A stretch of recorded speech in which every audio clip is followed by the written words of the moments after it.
Exactly 4 weeks ago today, I signed the Inflation Reduction Act into law, a single most important legislation passed in the Congress to combat inflation and one of the most significant laws in our nation's history, in my view.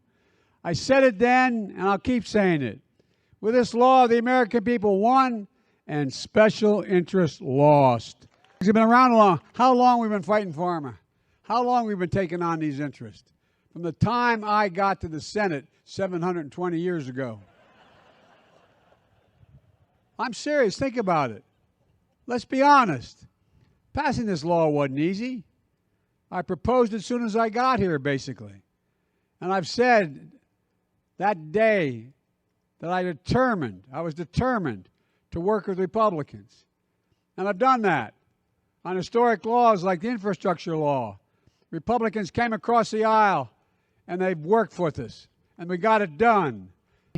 We've achieved more bipartisan agreement in these nearly 2 years in my presidency than anyone thought was even remotely possible when I entered office.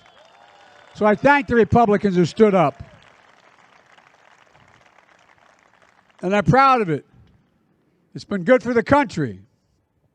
But I believe Republicans that could have and should have joined us on this bill as well.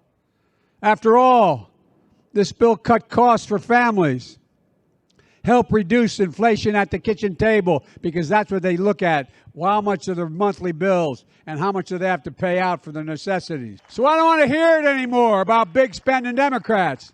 We spend, but we pay.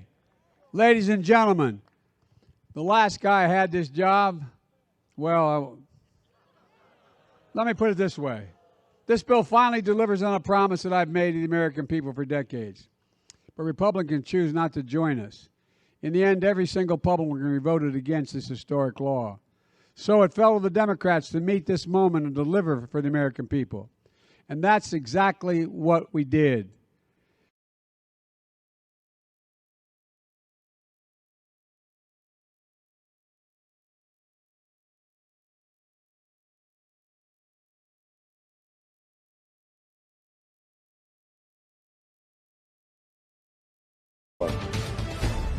Yes, the August numbers for the Consumer Price Index, headline number expected to be down is up 1/10 instead of down 1/10. And do remember, the high water mark there was in June when it was the highest level since 2005, when it was up 1.3%.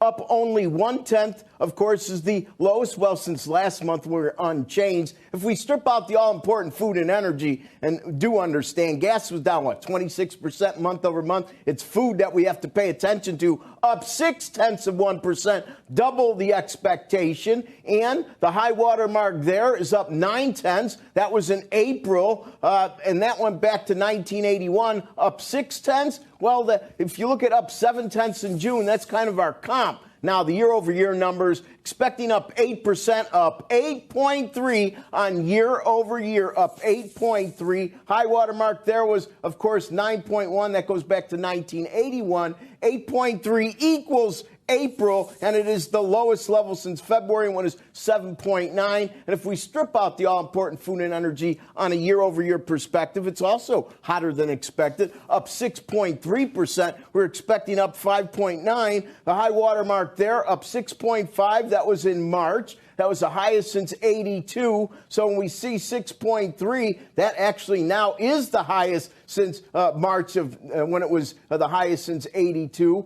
We've had 4 months in a row where it was moderating a bit. We'll call an end to that.